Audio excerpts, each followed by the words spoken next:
आजच्या व्हिडिओमध्ये आपण बेसन पीठ न वापरता भरली ढोबळी मिरची करणार आहोत, पण ती पण गावरान पद्धतीने.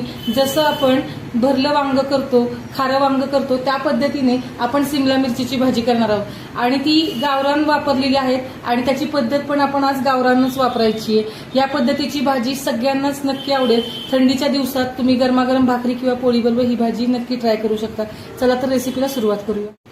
इथं आपण लहान आकाराची सिमला मिरची घेतलेली आहे, तर इथं आपण ही धुवून पुसून घेतलेली आहे. आता ह्या सिमला मिरचीचा मसाला आपण अगदी कमी साहित्यातला करणार आहोत. यामध्ये दुसरे कुठलेही गरम मसाला वगैरे आपण वापरणार नाहीत. अगदी वांग्याची भाजी आपण जशी खारं वांग करतो त्याच पद्धतीचा मसाला आपण ह्या सिमला मिरचीच्या भाजीसाठी वापरणार आहोत. तर इथं आपण शेंगदाणे अगदी खरपूस भाजून घेतलेले आहेत. त्यानंतर थोडीशी कोथिंबीर, 3 ते 4 हिरवी मिरची. बारीक आकाराची जी सिमला मिरची असते ती गावरान असते आणि ती चवीला तिखट असते, त्यामुळे मिरची वापरताना तुम्ही बेताची मिरची वापरू शकता किंवा जर तिखट खाणारे असाल तर तुम्ही नक्की तिखट वापरू शकता.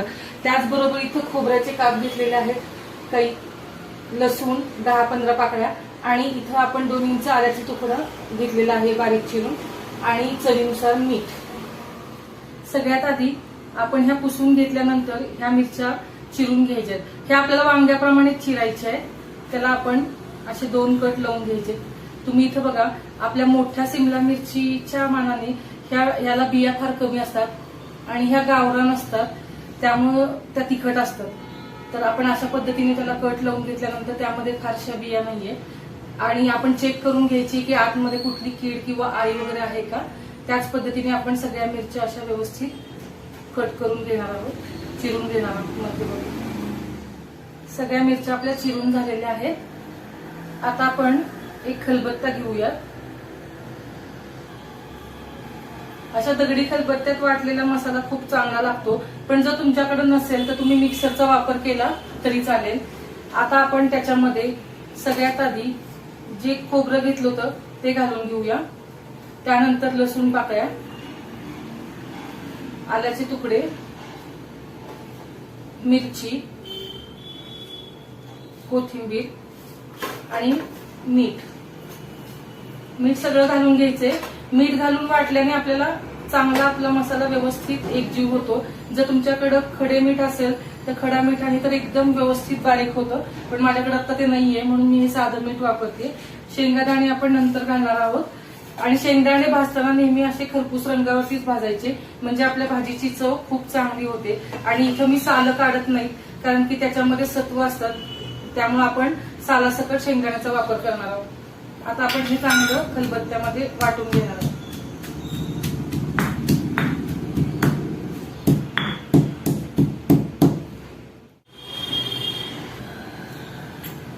आपला सगळा मसाला खाली वर करत आपण त्याला चांगलं कुटून घ्यायचंय. जितकं तुम्ही रगडून कुटाल तेवढा आपला मसाला चवीला चांगला होतो.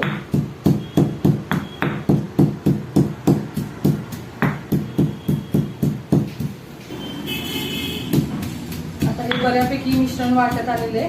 आता आपण या स्टेजवरती शेंगदाणे घालून घेऊयात. खोबरं आधी आपण कच्चं असल्यामुळं आधी वाटून घेतलं. शेंगदाणे भाजलेले आहेत त्यामुळे पटकन वाटले जातील, त्यामुळं आधी आपण खोबरं वाटून थोडंसं बारीक होत आलं की मग आपण शेंगदाणे भाजलेले घालूया त्याच्यामध्ये, जेणेकरून आता आपलं हे जे मिश्रण आहे ते पटकन वाटलं जाईल आणि आपला मसाला तयार होईल.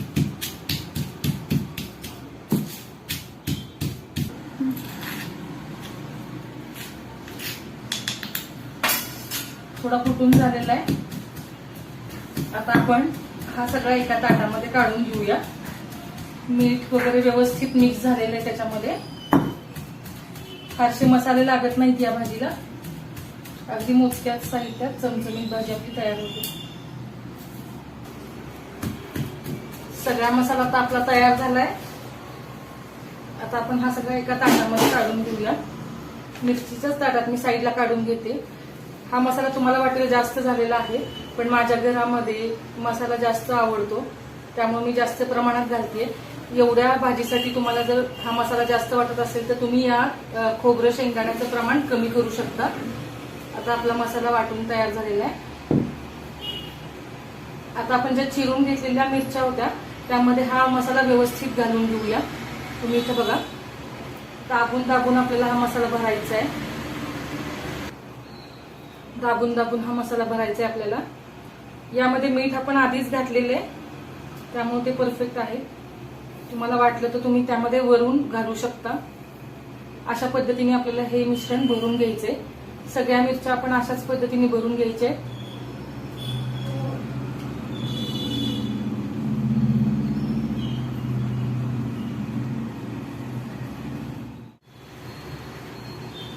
आपल्या सगळ्या मिरच्या भरून झालेल्या आहेत. आता आपण फोडणीची तयारी करूया. भाजीच्या फोडणीसाठी आपण इथं तेल घेतलेलं आहे. 5 ते 6 कढीपत्त्याची पानं, पाव चमचा आपण हिंग घेतलेला आहे, अर्धा चमचा जिरं, अर्धा चमचा मोहरी. या भाजीमध्ये आपण हळदीचा वापर करणार नाही आहोत. फोडणीची तयारी सगळ्यात आधी आपण कढई गरम करायला ठेवलेली आहे. आता आपण यामध्ये 3 चमचे तेल घालून घेऊया.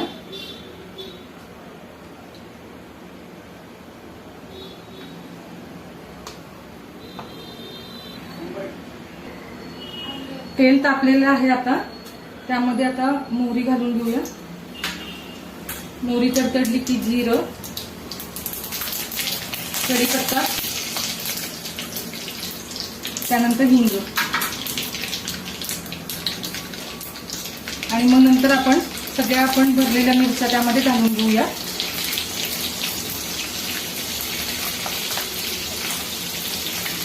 मिरच्या घालून अगदी 2 मिनिटासाठी त्याला परतून घ्यायचंय आपल्याला. ही भाजी आपल्याला हिरवी करायची आहे, त्यामुळे आपण हळद घालणार नाही आहोत. आणि जे वांग्याची भाजी असते, खारं वांग, तर त्यामध्ये पण हळद घालत नाही, म्हणून आपण ही त्याच पद्धतीची करतो, म्हणून मी यामध्ये हळद वापरत नाहीये. पण ती ऑप्शनल आहे. जर तुम्हाला वापरायची असेल तर तुम्ही वापरू शकता. अगदी 2 मिनिट परतल्यानंतर याला आपण एक 10 मिनिटासाठी झाकण टाकून वाफवून घेणार आहोत. नुसतं तेलावरतीच आपल्याला ही वाफवायची. आता 10 मिनिट झालेली आहेत. आपण झाकण उघडून बघूया. मस्त वास येतो आपल्या भाजीचा. आता आपण काय करायचं, या स्टेजवरती राहिलेला जो माझ्याकडे मसाला जो शिल्लक असतो आपला, तो आपण त्यामध्ये घालून घेणार आहोत. पण आता यामध्ये खोबरं आणि शेंगदाणा असल्यामुळे पटकन तो कढईला लागू शकतो. तर त्यासाठी आपल्याला काय करायचंय, थोडंसं पाणी घालून यामध्ये परतून घ्यायचंय हा मसाला भाजीमध्ये. पाणी खूप घालायचं नाही आपल्याला, अगदी अंगाभोवती सगळं पाणी घालायचंय. म्हणजे अगदी तुम्हाला जर सांगायचं झालं तर अर्धा पेला आपल्याला याच्यामध्ये पाणी घालून ही भाजी व्यवस्थित मिक्स करून घ्यायची. आणि परत एकदा हा मसाला आपल्याला वाफवून घ्यायचा आहे. परत आपण एक अगदी 5 ते 7 मिनिटासाठी ही भाजी वाफवून घेणार आहोत. आता 5 मिनिटांनंतर आपण झाकण उघडून बघूया. चेक करायचंय की आधी आपली मिरची वाफवली का नाही, ती तितकीशी वाफली गेली नाहीये. आता आपण काय करायचं, जर अगदी व्यवस्थित आपल्याकडे वेळ कमी असेल तर आपण कढईला हा मसाला लागू नये यासाठी झाकण झाकायचे आणि त्या झाकणीवरती पाणी ओतायचे आपल्याला, जेणेकरून आपल्या कढईतली भाजी करपणार नाही. आणि आपल्याला मध्यम आचेवरती याला अजून 10 ते 12 मिनिटं आपण चांगली वाफवून घेणार आहोत भाजी. झाकण उघडून बघूया आपण. पाणी बऱ्यापैकी ताटावरचं आटलं की आपली भाजीला वाफ आली असं समजायचं. तुम्ही इथं बघा, रंग किती छान आलाय भाजीचा आणि मसाला पण पूर्ण मिरचीमध्ये व्यवस्थित आत बसलेला आहे. आपली भाजी आता मिरचीची तयार झालेली आहे. तुम्ही चेक पण करू शकता वाफवली का नाही मिरची. असं आपण जर चमच्याने आपण असं त्याला मॅश केलं तर सहजासहजी तुटली जाते. म्हणजे आपली चांगली मिरची शिजलेली आहे. अशा पद्धतीने आपली मसाला सिमला मिरची आता इथं तयार झालेली आहे. खारी सिमला मिरची पण म्हणू शकता. ही भाजीची रेसिपी जर तुम्हाला आवडली तर रेसिपीला लाईक, शेअर, कमेंट नक्की करा आणि या पद्धतीची भाजी तुम्ही नक्की करून बघा. धन्यवाद.